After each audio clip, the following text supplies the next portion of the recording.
Hello, Blue Jays fans. Welcome to episode 303 of the Jays from the Couch radio podcast. It's Blue Jays Talk for All, brought to you by JaysFromTheCouch.com.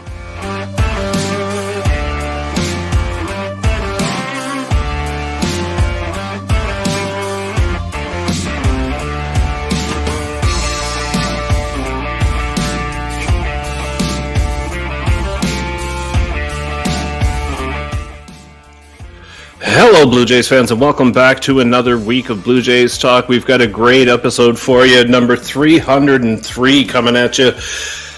I want to thank you for joining us for yet another episode, whether it's on YouTube, Facebook, or Twitter, whether you're catching the live stream.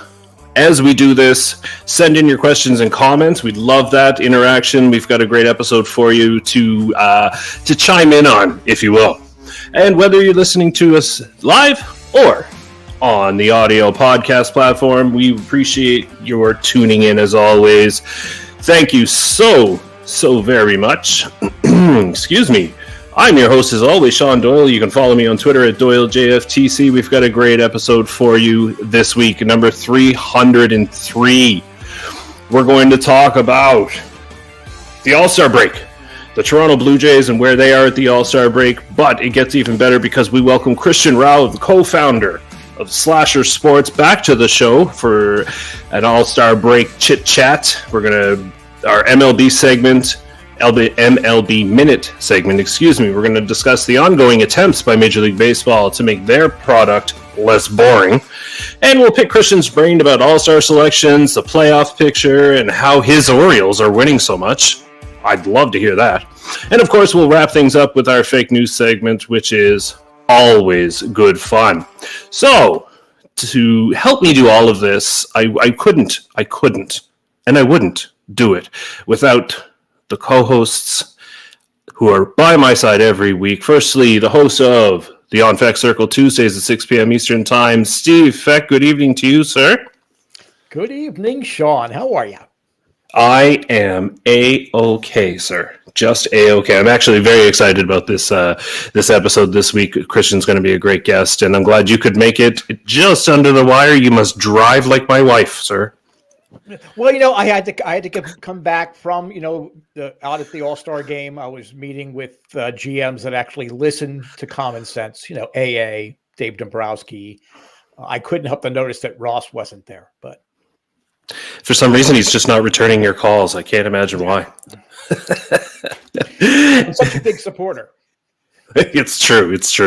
You got his name tattooed somewhere, but we're not going to mention that. Anyway, we've got as well joining us for another week, host of Sunny Side of the Dome, Thursday, 6 p.m. Eastern Time, Karen Suter. Good evening, Karen. Good evening, Shaun. Good evening, Steve. And our very special guest. We know he's not watching this week because he's actually here on the show with us, co-founder of Slasher Sports, Christian Slasher Rauh. Good evening, sir. Good evening. Hey, how are you doing? Thank you so much for having me on the show. Very excited to be here. I wore my nice Jays from the Couch merch, as you can see, with a nice coffee mug back there. Let me be the first to tell your listeners that if you have not gone to the Jays from the Couch merch store to do that, fantastic merch, and it's for a great cause, believe me. Absolutely. The ALS initiatives that we've got going on with, first of all, our donations where you can just send your money to the ALS Society of Canada to help fight ALS, but also all of the merchandise that you find at the Jays from the Couch Redbubble shop, 100% of the profits go to the ALS Society of Canada as well. So Christian, thank you for that plug, and then thank you for spending all your money to help us out. We really appreciate it. That's right, and that's not a problem whatsoever. I was told that the winner of the fantasy league gets some change too, so I guess it'll all pay back in the wash later on because we know someone's number one right now. Yeah, you couldn't just let that go. So for all of our listeners, Steve's team. We don't want to go there, but look, you're not getting the scratch. It's being donated in your name. Yeah. So it's perfectly okay. Yeah, absolutely. I've given you guys the handicap, and I've paced you guys. So now that I'm 3-10, I can just clear the rest It of the worked second for half the of the Cincinnati season. Reds at the beginning of the season. Let's see if maybe you can make a run. I don't know. Maybe you'll sell everybody, though. Who knows? We'll see. Maybe he'll make a Baltimore Orioles run, which we'll talk about here in a bit. But I want to lead off the show. We've got our MLB Minute segment, and of course, Steve every week has the MLB Minute post up at jaysfromthecouch.com where Steve looks around Major League Baseball, ties it into the Toronto Blue Jays, and he had a very good one up on Sunday that actually inspired me as well to write something. Steve, in your MLB Minute piece, you discussed the changes headed by Theo Epstein and company that Major League Baseball is doing. And what I found very interesting about that, Steve, and this is why I chose it for the MLB Minute segment here, what I found super interesting about it is that it's starting to slip into manipulating the game to create an outcome, which is something that I have, I'll say for my 1 minute. But Steve, maybe just quickly, just give everybody a little frame of reference for our MLB Minute segment. Okay, well, Theo Epstein basically has been talking to anybody that'll listen about a lot of initiatives that he thinks needs to change. Now, he would be on the Mount Rushmore of analytics geeks, really, with Billy Beane and Sandy Alderson and Bill James, and then it would be Theo Epstein. But he realized it's really gone too far. So whatever he can, he's trying to say, look, no, pace of play is fine. But if we did things like let starting pitchers pitch more than 84.3 pitches, maybe, the pace of play will by itself pick up. So that was really the basis of it. It was an article that was featured on ESPN.com, but it's really a combination of a lot of different interviews that Epstein had got.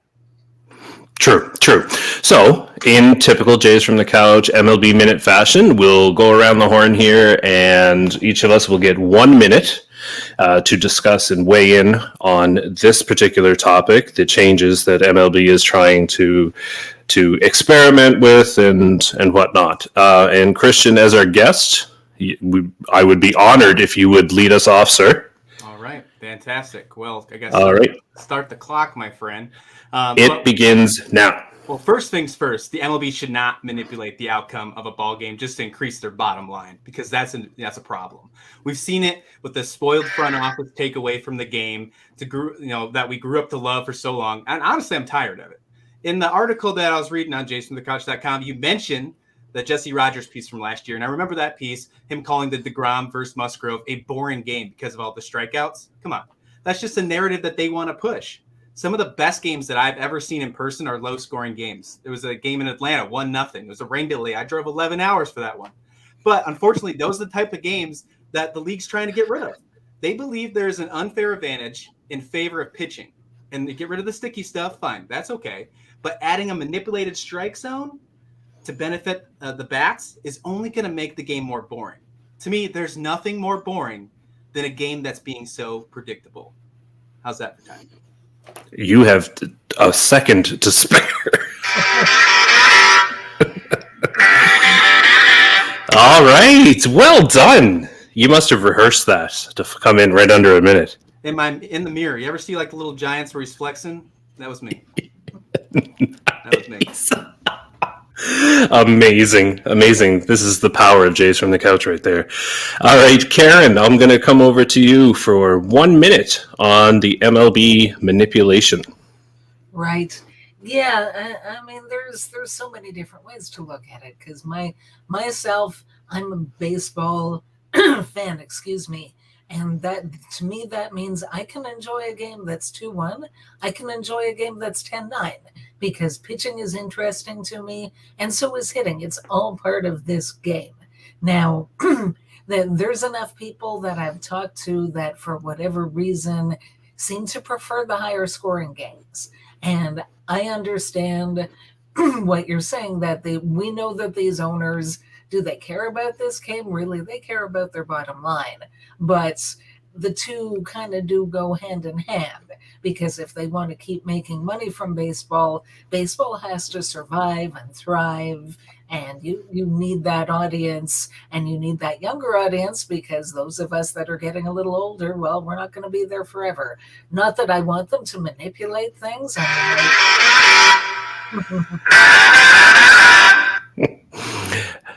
Very, very good points there. And Steve, your 1 minute begins now, sir.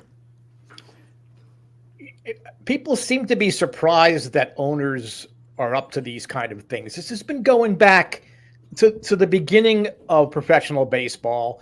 I mean, first they got rid of the spitters and scuffing the baseball, and it went on and on and on. They tried to keep African Americans out of the game for many, many years. They felt that would drive the gates.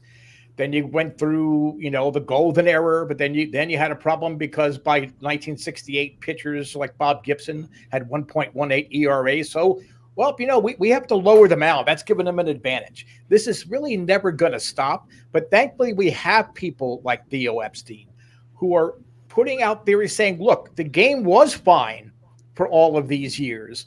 Let's just kind of get back to that a little bit. Fans will warm up to it. Everything doesn't have to be MLB The Show or Home Run Derby. Very good point. My 1 minute begins now. So I wasn't around to be able to speak to the beginnings of the game of baseball, unlike the feckless wonder here. But I will say, though, that there's a difference between lowering the mound because it's an unfair game, it's an unbalanced game. There's a difference between that and what Major League Baseball is doing, in particular with what Christian mentioned with regard to the automated strike zone, right? The problem that I really have with Epstein's comments is that when you set a standard strike zone, the key is not the strike zone, it's the setting of the strike zone and where you want that strike zone to be. And you know as well as I do, because you've already said it, that Epstein is very good at analytics, so they will figure out where's the best strike zone to create more offense, as opposed to creating a fair playing field, which is a very different story. And this is something because with every little change, I don't think you can isolate them into individual changes, because they all do go hand in hand with regard to the game of baseball as a whole. However, if we were to do that, we could talk about the bases being bigger or the mound being moved back or whatever, like little things like that, and we could spend forever talking about them. And regardless, you're going to have years where things look different. For example, offense is down this year across Major League Baseball.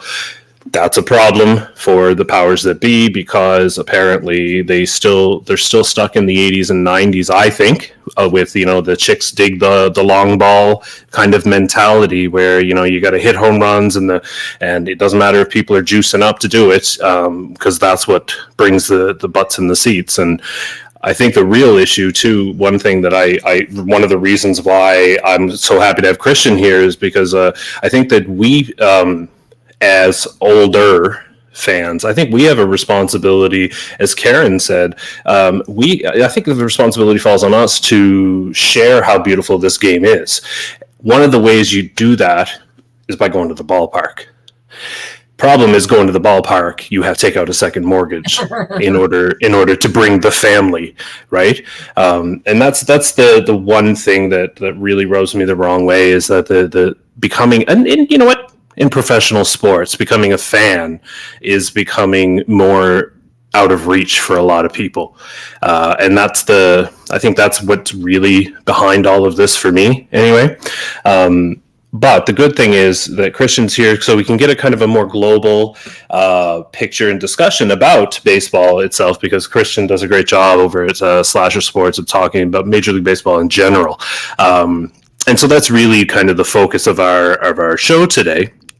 And so we're going to move from, I guess we might as well talk about it. One of the things, Christian, that we wanted to get your thoughts on was there have been three maybe surprise firings across Major League Baseball. Toronto Blue Jays, Charlie Montoyo being the most recent.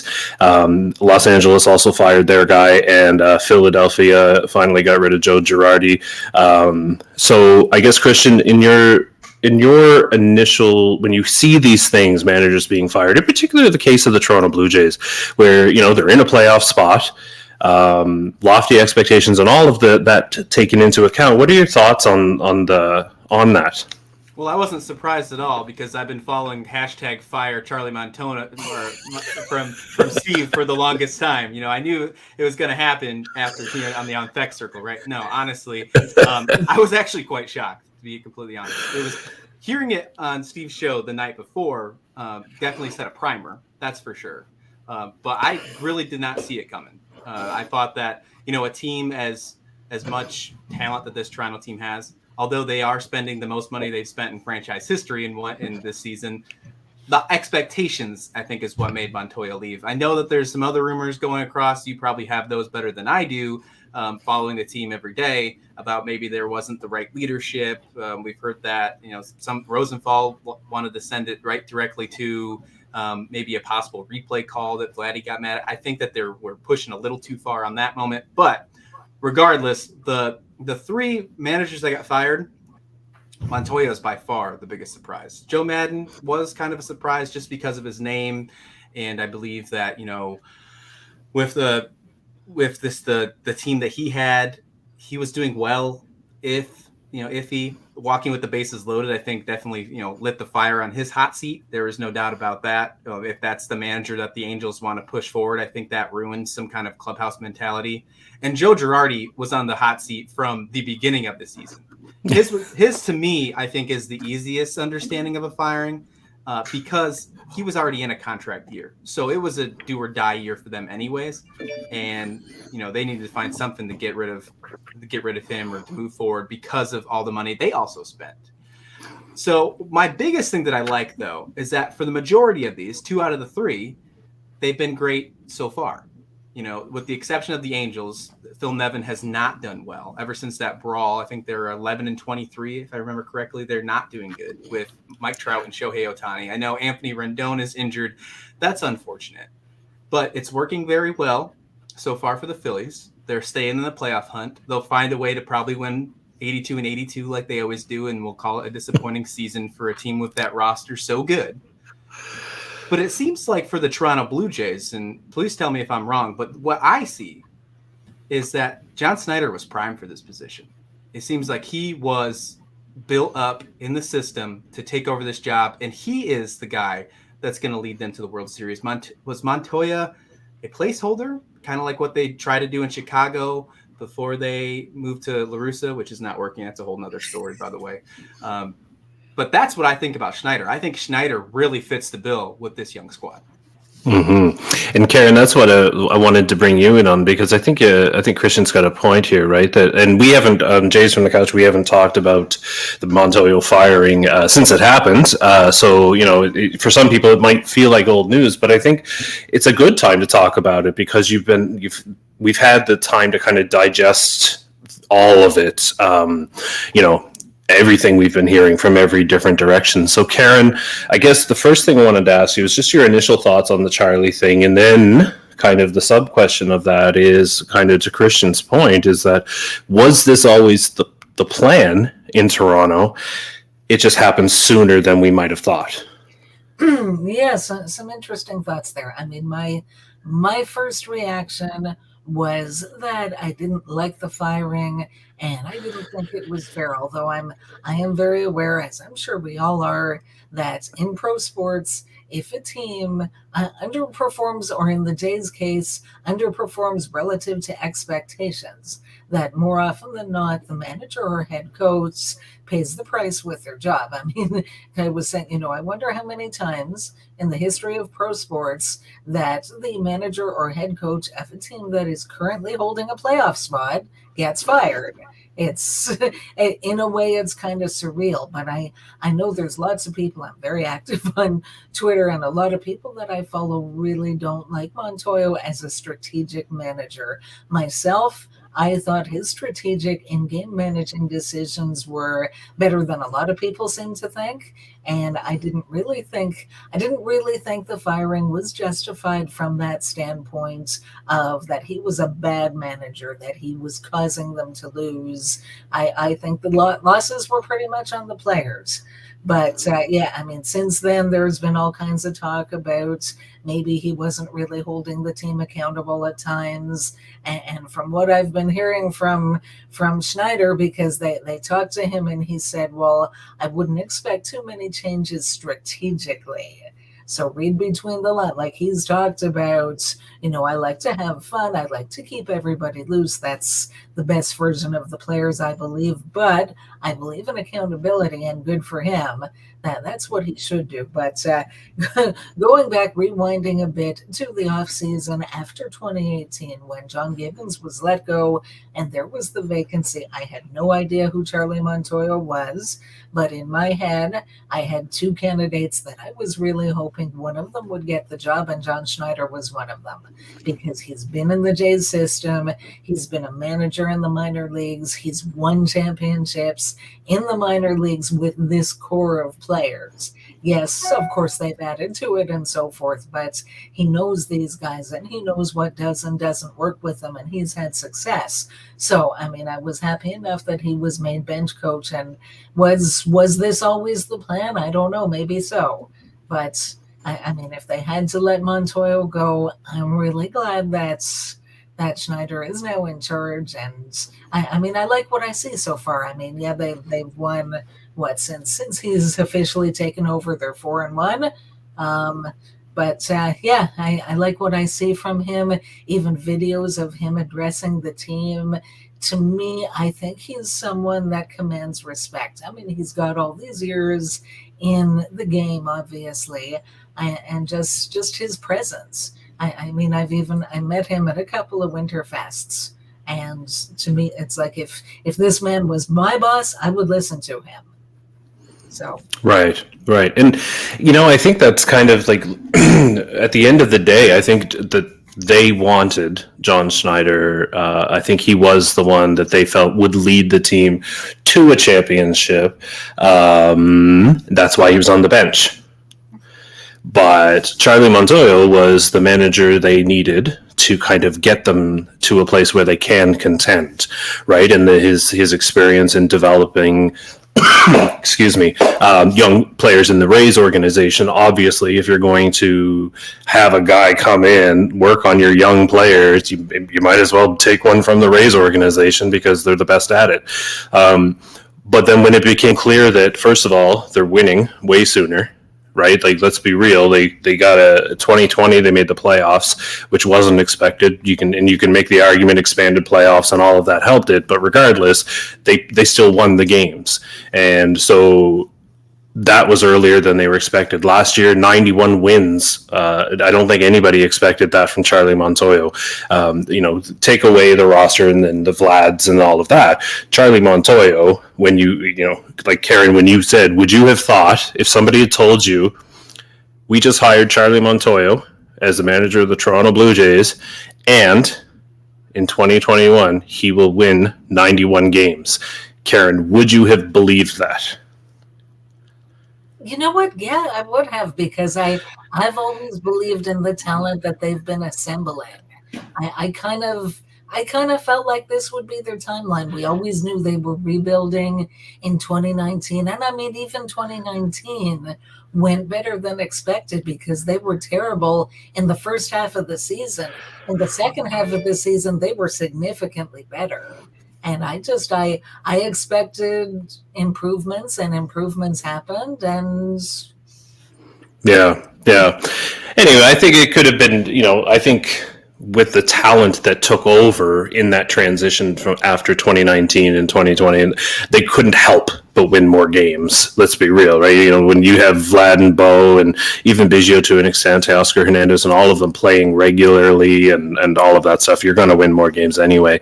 But regardless, John Schneider, and Karen, you said it right away. You saw the difference right away in the very first game that he managed. You know, the hit and run, he was making things happen, and I did notice a bit of a strategic difference. But go ahead, Karen. Yeah. Did you watch yesterday's game by any chance, or were you... I was playing my own. I did not. Okay. Well, great for you. I wanted to maybe talk to other Jays fans about it because Barrios overall had a good game, gave up 2 runs in the first 2 innings, and then after that settled down, got through 6, had only given up the 2 runs. Pitch count wasn't terrible, and then he came out to start the 7th, and I kind of felt like Schneider left him in maybe 1 batter later than Montoya would have. I just sort of got that sense. And I was wondering if anybody else who possibly watched the game felt the way I did. And then once he allowed that final batter, once he allowed him to get on base, then Schneider said, okay, got to go to the bullpen.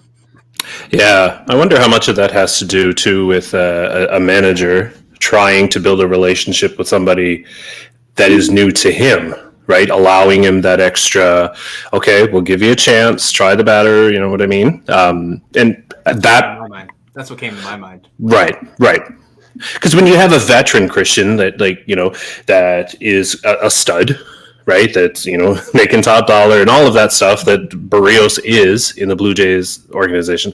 I think you got to kind of let him have that extra rope, right? Just so you can build that trust, right?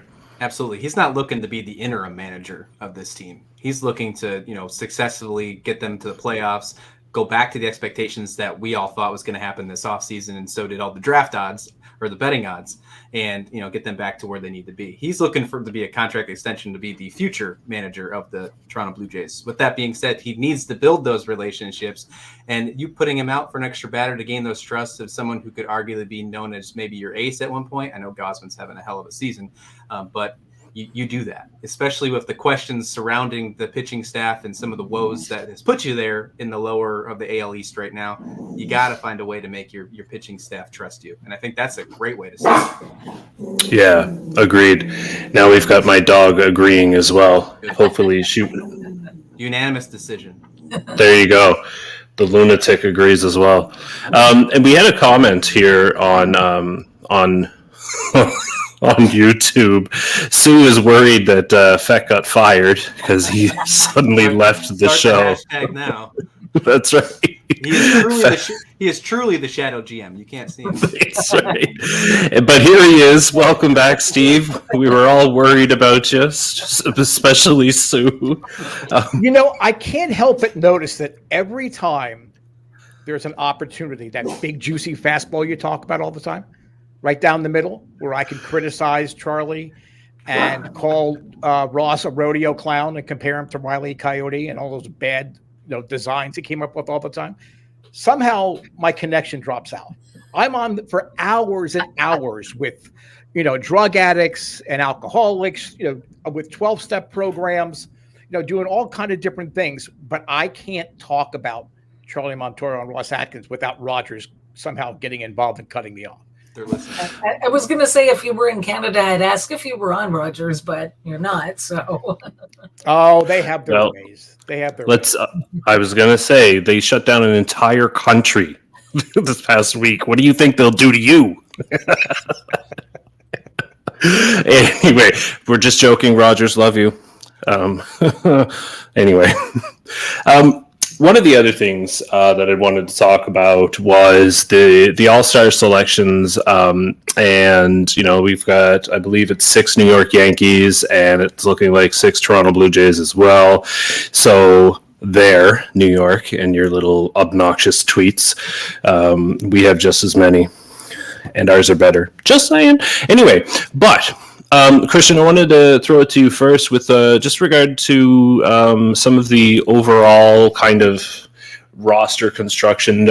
Personally, maybe I'll just start with this question. Are you a fan of the commissioner interfering a little bit, asserting his abilities to choose Albert Pujols, Miguel Cabrera, just to give them their, let's be real, their last All-Star appearance? Yeah, if it's only going to be for this season, because they say like they implemented it, so it makes you wonder what's going to be for next season. Like, who's your legends moving forward? I love Albert Pujols, so as a bias, I'm excited to see him play, right? And Miggy's great too. They both are really fantastic players, but did that make them lose a spot for somebody else? Like, I know Ty France finally made it, but he made it as an alternate. He should have made it, as an all-star if, is Miggy taking that spot from him. I am completely, I don't know if this is a hot take or a take that maybe not a lot of people like.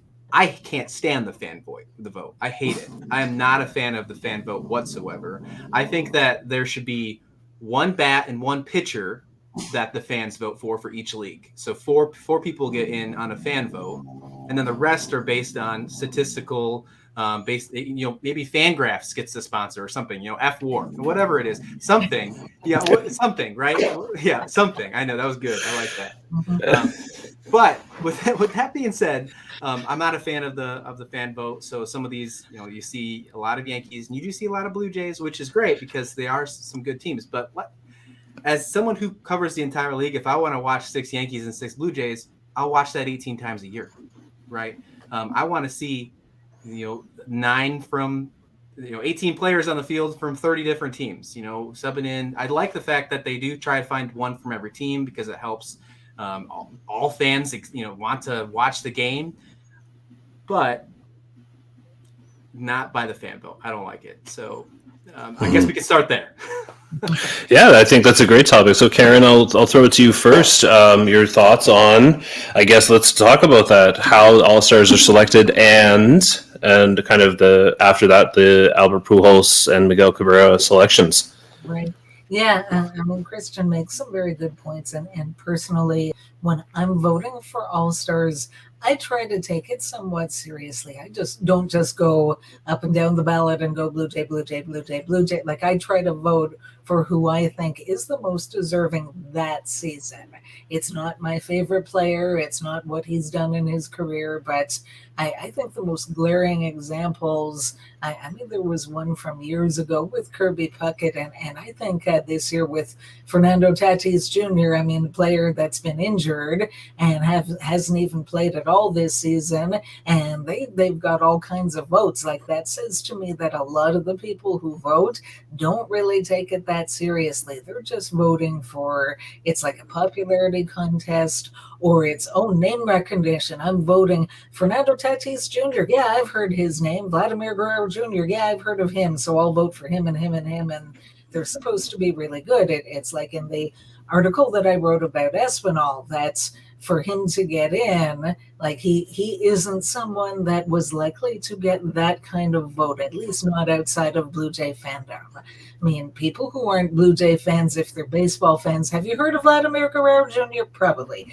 Have you heard of Santiago Espinal? Not as likely.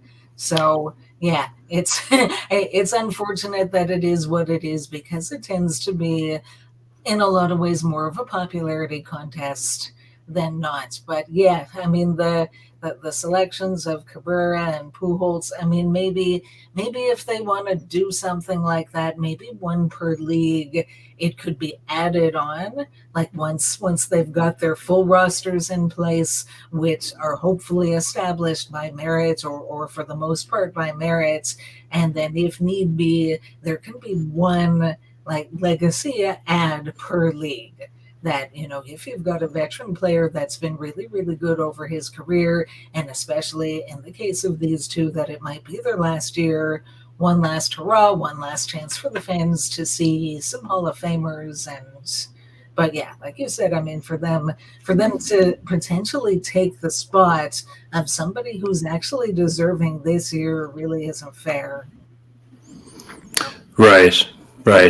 Now, Steve, I'm going to come to you, and when I think about the All-Star game, I think about the popularity contest, the fan voting, and it is noticeable when larger markets have their players littered up and down the lineup, and then teams like the Pittsburgh Pirates or even Christian's Baltimore Orioles, depending on the season, they're not going to win those popular votes necessarily.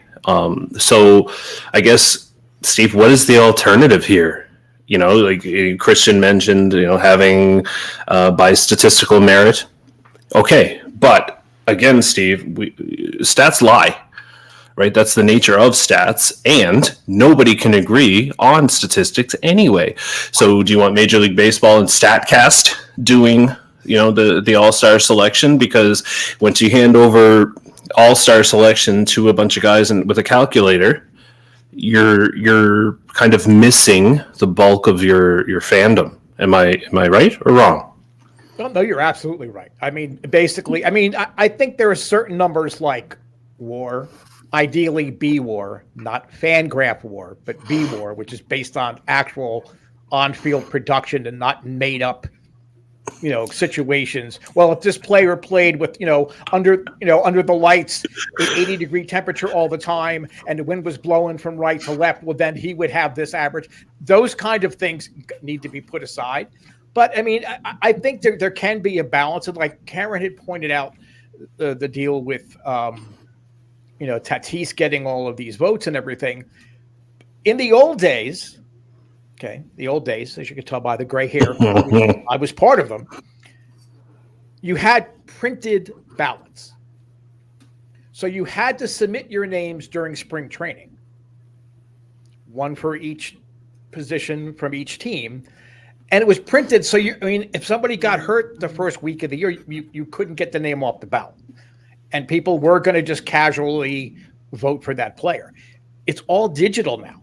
All you need to do is go in. They've got all these analytic computer geeks. Go in there, delete this player's line, and insert the player that's replaced them. In the ballot. There's a lot of ways that you can do with that. And as far as the legacy players, I think it's terrific. It has always happened. At least now it's above board. I mean, Carl Yastrzemski was everything to me. And he made the all-star team every year. And the last 5-6 years of his career were just painful to watch. Yet every year he was on the all-star roster. Commissioners have always done that, and league presidents have always done that. So I don't see there's anything wrong. This was negotiated into the CBA. So at least for the next 4 all-star games after this one, we're going to see the commissioner have that legacy pick. But I think that does a lot to honor tradition and history in the game, and we're getting away from that. If somebody's, MLB The Show score, rating drops, people don't want to hear about him anymore.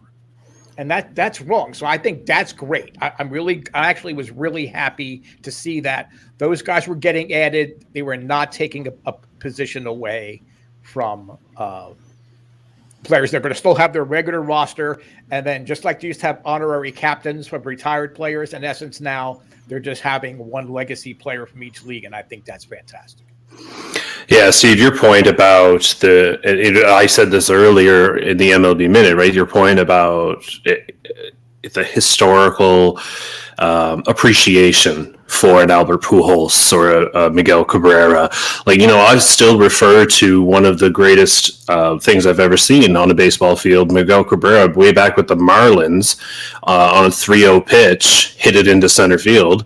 Because they were pitching, they were intentionally walking him. He just reached over and plunked it into center field, which I thought was, in my opinion, he's getting to first anyway. But just the ability and the fun nature of doing something like that, and then of course watching Albert Pujols hit a home run and then just stand straight up and watch it. There are very few things that are more appealing than that. But Karen, you wanted to weigh in here, if I'm not mistaken. Yeah, no, just to add to what Steve was saying, and I remember those manual ballots. I completed a few of them myself, and I mean, basically, you're right on with what you said, but let's not forget that there was the ability to do a manual write-in vote.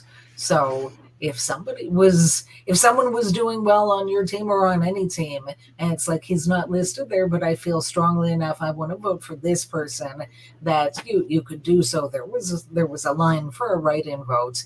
You just Steve Garvey. You just had to know how to spell their name. Yeah, I mean, Steve Garvey. Now, again, it was a shameless effort by the big market Dodgers to make sure that happened. But Steve Garvey was a write-in starter. Okay. He ended up being MVP in that All-Star game. So yes, right there, and you still have that ability on the computer. You know, people will go / Control Alt Delete all kind of things to get a video game to work right. They can't go down and write somebody's name on the All-Star ballot. I mean, come on. I remember when the Expos were the Expos, and I think it was Mark Gredzelanek was having an incredible season, but he wasn't on the All-Star ballot, and there were people like, I want to write his name in, but I don't know how to spell Gredzelanek. One thing I would say about this All-Star game, though, is that it is now completely shifted to entertainment purposes. 10 years ago, 15 years ago, it was a game. You didn't have people opting out and alternates being named. You played the game because it was, I know you really focused on who's going to have home field advantage in the World Series. And you really focused and narrowed that down. Mm-hmm. And that changed. I can't tell you the specific time that changed, but I remember watching All-Star games when I was younger, and Derek Jeter didn't opt out. Cal Ripken Jr. didn't opt out. You know, you saw guys that played all the time, you know, and that I think has changed it and not made it as attractive to me. But again, I'm not the one that they're looking at. I'm not the fan base that they're trying to gain. I'm not going anywhere. It's the ones that they're trying to build up that are on the fence, right? So I get why they do it, but it's just that's I think is an issue of its own as well. And that's a right negotiated into the CBA now for the players. The players didn't have that option before. They could have a bone sticking out, and they were playing the All-Star game because that was, for the host city, a major source of revenue before we had all the streaming and the other stuff. So you had to play. But that is now a negotiated right, as it is for all the major sports with unions.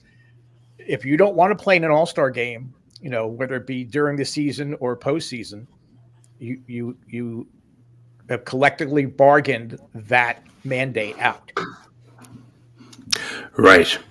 So I either way, my favorite part of the All-Star weekend is the home run derby. I have no qualms about admitting that to anyone who will listen. There have been far too many performances, you know, going back to Josh Hamilton, Vlad Jr., Griffey, you know, the list goes on of just, and I'm hoping we get another one this year. I would love to see Albert Pujols just win the whole thing. That would be marvelous for me personally. But just quickly, maybe we'll go around. Christian, we'll start with you. Who do you have as the finalists and then the winner of the home run derby? Well, I am with you, although, you know, since we added this whole legend thing, and now that I know that the spot wasn't taken by anybody else and it's just its own spot, I like it because, again, it's an entertainment value. But with that being said, I would love to see Albert Pujols for two reasons. One, I love it. He is a legend. I've grown up watching him. I got the pleasure when I was stationed in San Diego. I drove up to Los Angeles and watched him play and got to see him hit a home run into the rocks. I'll never forget it. And two, he's plus 2,200 odds right now, and I threw $5 on it, so why not? So that's who I hope is winning. But I think it'd be really cool to see the old guy versus the young guy. I think it'd be cool to see in the finals. I don't know if it'll happen. This would be a long shot. Pujols versus Julio Rodriguez. I think that'd be really cool. All right, Karen, who do you think will be the two finalists and then the winner? Right. Yeah. I mean, it's hard for me to try to predict the finalists because I'll be honest, I haven't really been following who the contestants are all that closely this year. There's no Blue Jays. So for me, it's the interest level is much lower. But if you want a prediction, three-peat for Pete. Steve, how about you? Oh, come on. The fix is in. Everybody knows the fix is in for Pujols. And I say that in the most loving way. I mean, for that to happen would warm this bitter old man's icy cold heart, because then again, we're honoring a long time. We're honoring tradition. That would be fantastic. And this is from a guy that is old enough to have watched the original home run derby that used to come on every Saturday before the game of the week in black and white. And you had guys that I didn't even know played Major League Baseball were in this home run derby. So I go way back with the home run derby. But I think Albert Pujols, I will be shocked. If he doesn't at least make it to the finals, I will be absolutely shocked. I'm sure the fix is in. They're talking about, with humidors and changing baseballs, and you can fiddle with that. He's hitting Super Bowls, really, at this point. When they're throwing pitches to him, they're going to be flying out of the park at unbelievable rates, and that's good. I'm glad they're fixing it for good rather than fixing it for ratings. Steve, I got to know, who won that first home run derby? Was it the North or the Confederates? Well, actually, again, they didn't play ball during the Civil War. For some reason, they had a problem securing ball fields because they all turned into battlefields. Okay, but I do believe that it was Albert Spalding actually won the first official one in 1876 when he was a founding owner and player for the Cincinnati Redlegs. Wow, just wow! I don't even. I don't even know what to do with that. So I'll just the one thing I want to say about Pujols, though, because he and I are like close in age. I think he looks way better, obviously.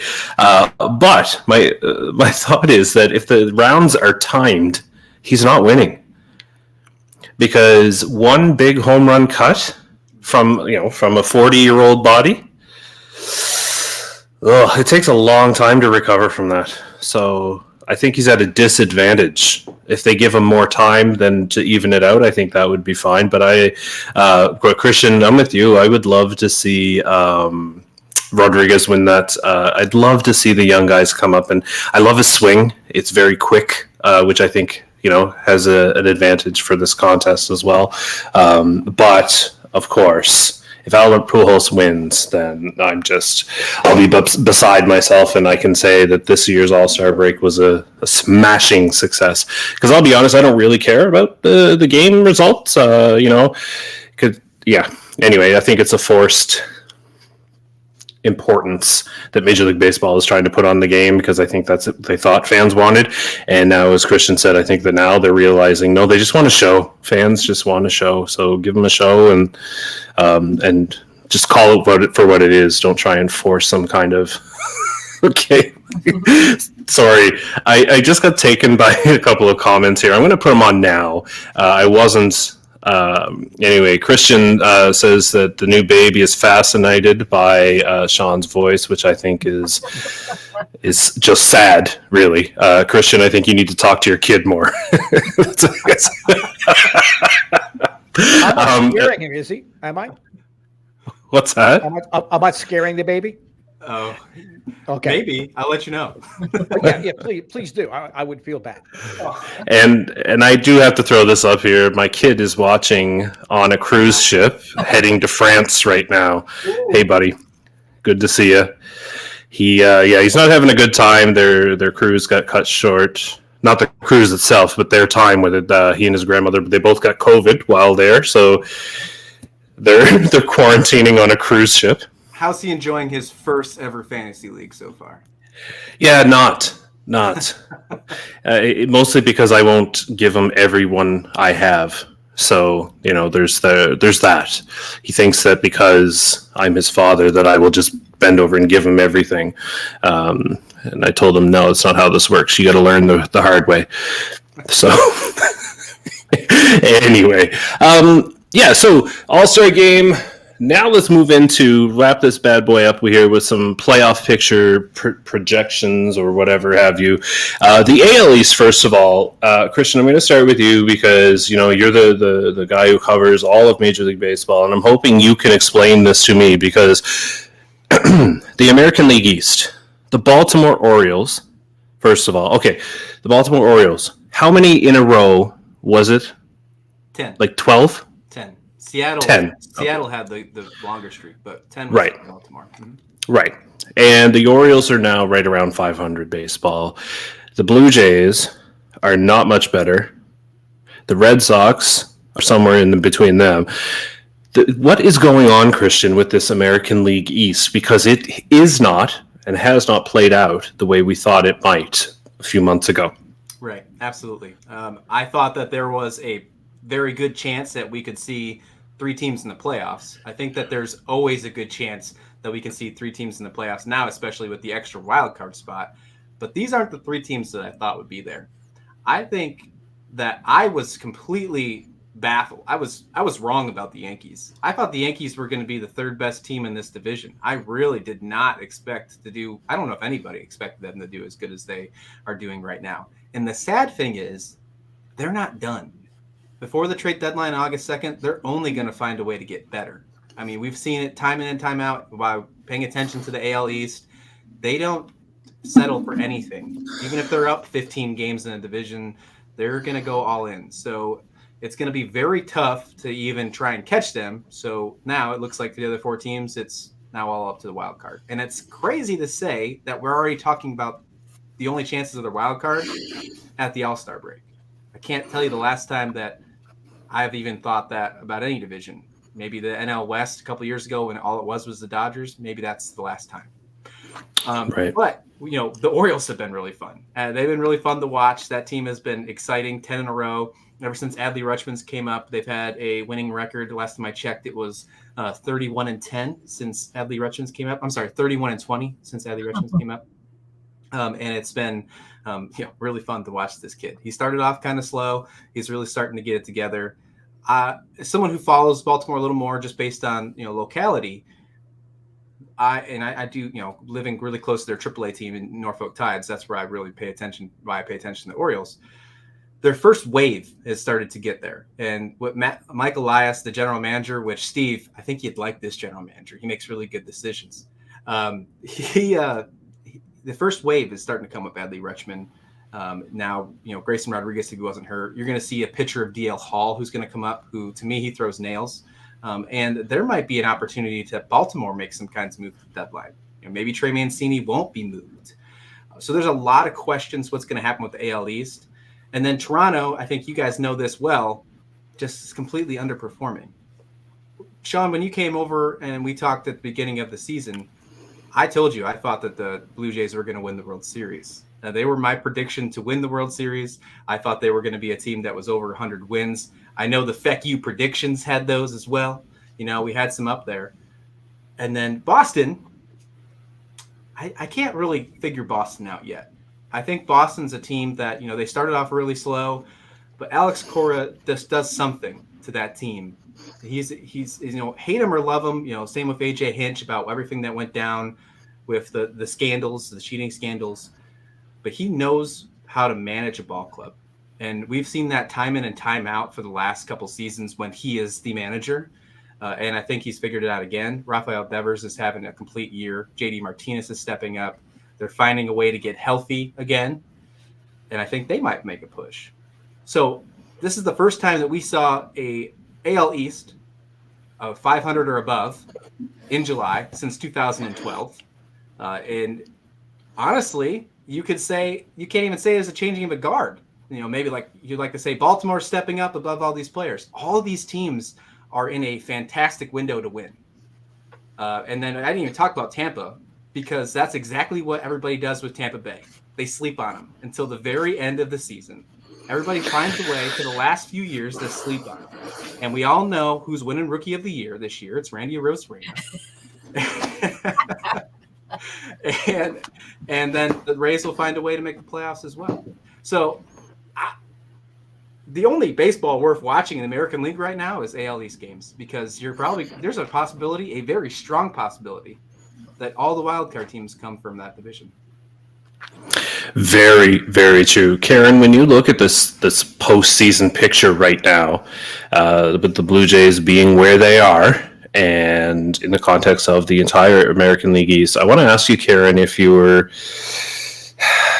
pleased, disappointed, or somewhere in the middle?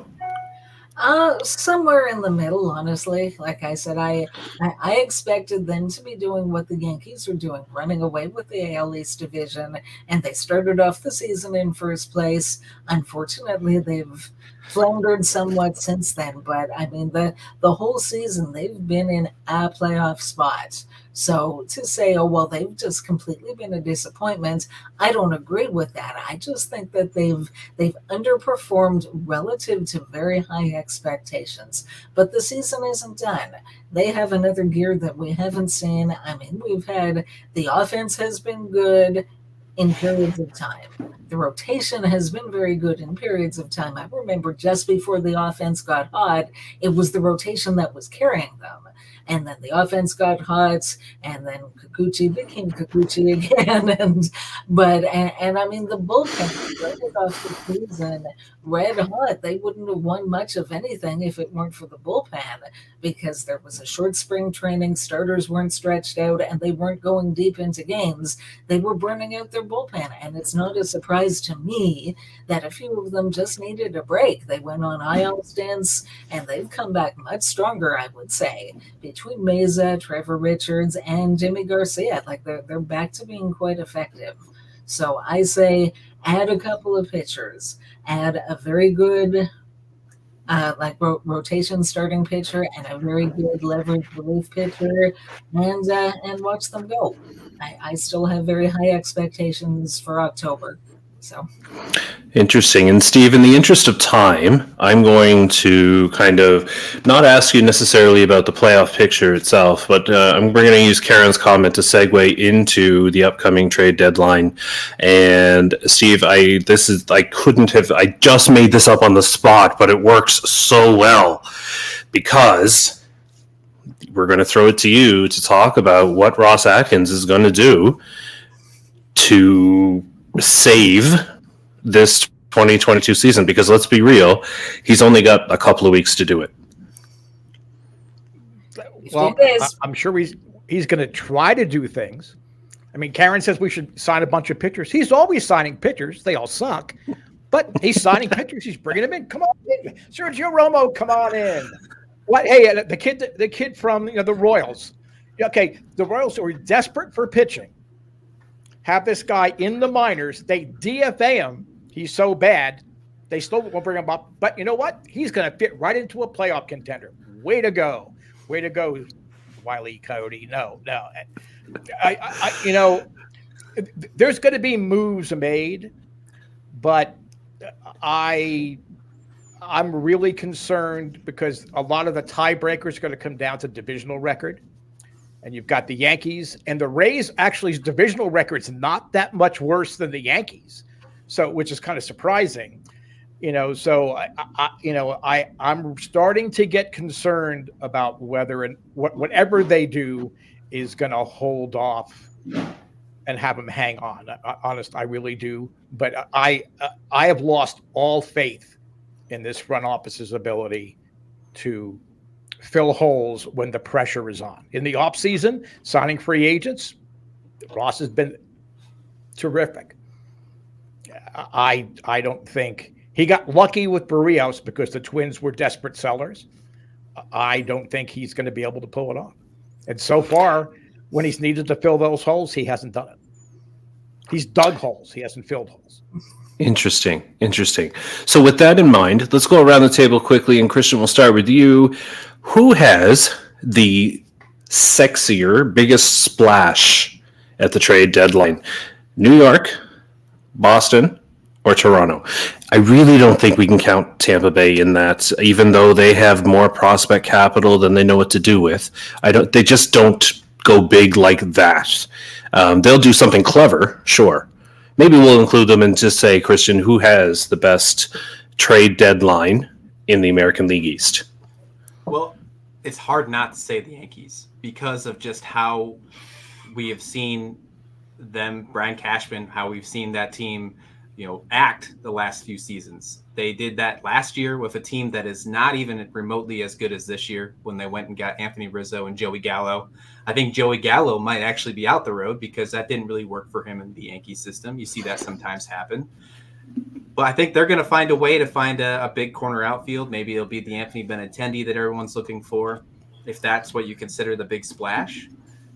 I know a lot of people are really focusing on if Juan Soto is going to get moved. I don't think the deadline is when Juan Soto moves. I think that's an off-season move if Washington decides to actually hit that trigger. That's just my thought process. That's a huge move for something that's only going to be weeks away. So with the fact that there's ownership moving in Washington, I don't think they're going to rush that one.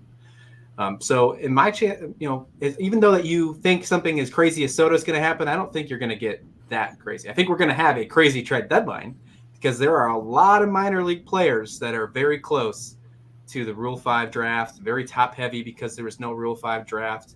So I think that there's going to be a lot of movement. But sorry about time. Yes, the Yankees. I think the Yankees are going to be the one that makes the biggest move. Interesting. Karen, who is the bigger trade deadline? No contest, the Blue Jays. No contest. Wow. That they are going to win now. They are motivated. They didn't go out and sign Ryu, who's unfortunately done for the year, but George Springer, Kevin Gausman, Jose Barrios trade a couple of their higher prospects a year ago to get Barrios and then extend him. That trading for Matt Chapman, trading 4 guys for Matt Chapman, they didn't do all that to stop now. Their window is now, and full speed ahead. I hope you're right.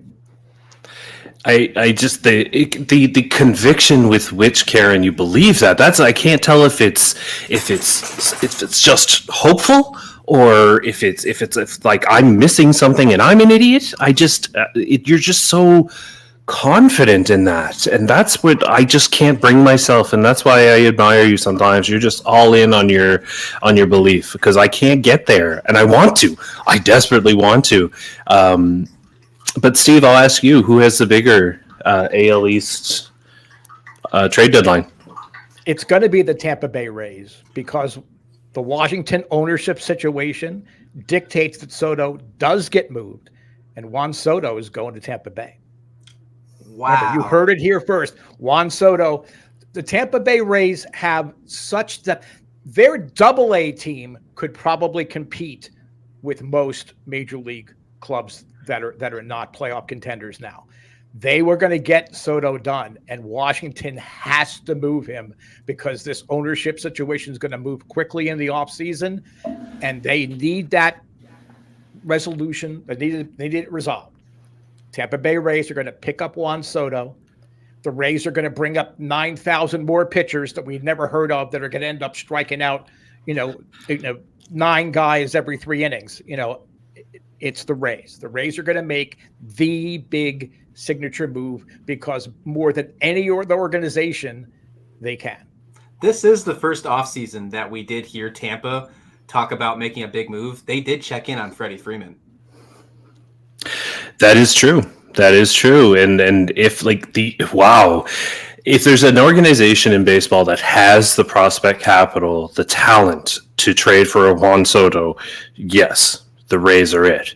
Yeah, however, Steve, he's going to set records in arbitration over the next 2 years, approaching $30 million.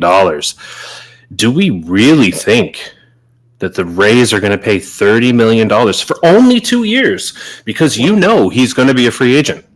Here's why. He has 2 arbitration years, in essence. So next year, they're going to have to pay him, and they're going to bite that bullet. But then after the 2023 season or during the 2024 season, they're going to cash him in big time like the Rays always do because they have a front office that is not only competent and unwavering. They just get things done. I swear to God, they should redo Damn Yankees, the old Broadway movie, and they should have Eric Neander in it because he has sold his soul to the devil to be able to do what he has done year in, year out in Tampa Bay. So yes, Soto, are they going to pay for him? Yes, they're going to be paying for him and Franco next year. They're going to use Soto as the last-ditch effort to get that stadium, and then they're going to flip him after 2023 for a whole bunch of other stuff, and they're going to be dominant and contenders from now until our grandchildren die.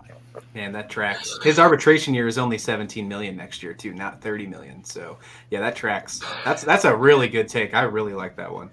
Wow. I hate it as someone who follows the AL East and not a Tampa fan, but that tracks, Steve. I like that. I didn't even think of it. It makes sense. Will it happen? That it remains to be seen. But I mean, wow, that's huge, Steve. If you're right, huge, and it makes sense. It would certainly, the way you describe it, fit the model. The Tampa Bay's running there. That'll be interesting. So there's just a few more weeks before the trade deadline, and then we're playing 40 something more games for real, trying to win something, a playoff spot. We've got an American League East that is just surprising me. Nothing is playing out the way we thought it was. Offense is down across baseball. It's an interesting year. It's an interesting time, and it will be fun heading into the final weeks of the season. And hopefully, as Karen said, our Blue Jays will be right there, blowing everybody's minds and finally meeting those expectations, which they haven't really done as of yet. However, we are at the end of our time here at episode 303 of the Jays from the Couch Radio podcast. Christian, thank you so much for coming on. Always a huge supporter of the Jays from the Couch and the work we do here. And so I want to be able to return the favor and let everybody know how we can follow you and support the work you're doing over at Slasher Sports. Well, I appreciate that, and thanks for having me on. I look forward to going on and talking baseball with all three of you again. It was a blast. I really enjoyed my time on here. But I do appreciate the plug, and all my work is on slashersports.com. You can find all Slasher Sports on social media. We're a sports content website that has a little bit of horror niche as well. My co-founder, Billy Graves, is a big fan of horror, and he's also good with sports as well. Big baseball content, and also other of the big four sports as well. But that's slashersports.com. Check it out. They do great work over there. Christian and Billy are great people doing great work. So make sure you head over there to check them out as well. And don't forget, of course, like this show, every Monday at 6 p.m. Eastern Time, streaming live on YouTube, Facebook, and Twitter. We have two other shows coming at you throughout the week as well, including tomorrow evening, 6 p.m. Eastern Time, the On Feck Circle, the Feckless Wonder, has what in store for us? Oh, well, we are going to have another Shadow GM report, and we're going to talk a little bit about what I talked about in MLB Minute with Theo Epstein wanting to have the pitcher limits reduced to 11. And that's going to be a competitive advantage for the Blue Jays because they have pitchers that have already been developed and trained to go 7 innings and deeper in games. It's going to be a huge competitive advantage if Epstein can get it through. And we're going to have a Blue Jays bedtime story about kind of Blue Jays all-star history. There's some interesting things that have happened with the Blue Jays and all-star games. Not necessarily performance on the field, but just some interesting stories. So that'll be the On Feck Circle tomorrow night, 6 p.m. Eastern Time. That's right, and the bedtime stories are great. Steve does a great job of mixing baseball history with interesting anecdotes, and it's definitely worth a watch. Speaking of worth a watch, Thursday, 6 p.m. Eastern Time, Sunny Side of the Dome, hosted by Miss Karen Suter. Karen, what's going on this week on the Sunny Side? Well, lots more positive things. It kind of worked out well that we had to skip last week in the middle of that nasty 1 for 10, 1-9 skip. Yeah. But homestand was much better. I still say the outlook is good, and we're working on some final content. But yeah, it's going to be a good one. And if I can make a little plug, it's going to be very exciting starting this week because we're going to be available via podcast as well as the YouTube shows. So Can't wait to expand that reach. That's right. I was going to save that announcement for the end of the episode, but you know what? Now's just as good a time. That's right. We're moving, not moving, I shouldn't say, but we're increasing the access to the OnFX Circle and Sunny Side of the Dome. They'll both be available through our podcast feed as well. So go ahead and find Jays from the Couch on Apple, Stitcher, Spotify, wherever you find your podcasts, and you'll find us, and then you'll be able to get the OnFX Circle and Sunny Side of the Dome and our podcast all up in your podcast feed. So yes, absolutely. And before we head into our fake Blue Jays news segment, I just wanted to throw up a few comments here. We got Rocket watching on YouTube, and Rocket says the idea of Major League Baseball trying to help hitters who have abandoned the art of hitting and actually trying to get on base instead of just crushing only extra base hits. And I think that's the real, that's a solid comment right there, that baseball is sold out to the home run, including to the point where they don't care about strikeouts anymore. And that's a solid point right there. Tony Gwynn would be rolling in his grave, right? Yep. Put the words right out of my mouth, my friend. 100%. Anyway, but now, thanks for that, Rocket, and for Sue, and of course for Liam watching on YouTube and sharing your thoughts and your well wishes and all of that stuff. But it is time. Jays from the Couch proudly presents fake Blue Jays news. Steve, over to you. Thank you, Shaun. They're back, Blue Jays fans. The Blue Jays announced during the pregame show on Sportsnet yesterday that the first 10,000 fans attending the July 31st game against the Detroit Tigers will receive another in the line of Ross Atkins bobblehead dolls. This year, they're talking bobblehead dolls. They are the Ross Atkins see no trades, hear no trades, speak no trades talking bobblehead. Each Atkins pose will have a corresponding soundbite to listen to by pushing a button. The Hear No Ross will say, "We just don't see any trade opportunities that will improve our ball club at this time." When you push the button to hear the no trades clip, fans will hear, "While we hear Blue Jays fans' frustrations, we believe in the process and I'm confident our team will perform as we expect them to." And the Speak No Ross sound will be actually a chorus from a classic 80s power pop classic, Love It When You Call, which kind of sums up the feeling because it goes, "I love it when you call, I love it when you call, I love it when you call and you never call at all." The original plan was to make these collector items available to the first 20,000 fans through the gates, but the team released in a statement that, quote, "We truly wanted this to work with our current provider and wasn't able to make that happen. We're extremely disappointed in where we are with them. I think these talking bobbleheads are better than how we've produced them. But disappointed fans will be given T-shirts if they don't get a bobblehead that read, 'I see some small opportunities to help on the front,' and on the back, this was one of them, emblazoned across a photo of Charlie Montoyo playing his bongos on the way out of Rogers Center."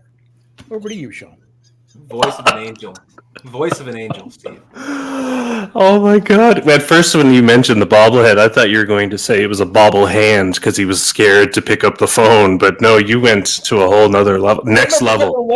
Remember last year, there was the controversy because the bobbleheads, to be true Ross Atkins, were really more like figurines because they didn't move. They just kind of sat there and like looked at you. Right. This year, right. they're trying to take it up a level. So. Yeah, but they would, pretentiously explain to you why they just stood there, right? So there's that too. Exactly. Anyway, Karen. They would blame you because it wasn't moving. You expected this bobblehead to move, so it's your fault. Anyway, Karen, over to you for some fake Blue Jays news. Yeah, no, if you thought I had fake news this week, that was fake news. I had 3 of them for last week, but they were all kind of time sensitive between the Rogers outage and Vlad's glove with the hole in it, and there was one other that I don't remember. Oh yeah, that's that lovely pop-up on MLB at bats when you go to sleep, when there's a late game in Seattle and you wake up and look at your phone and it says Blue Jays beat the Mariners. Only problem is it didn't happen.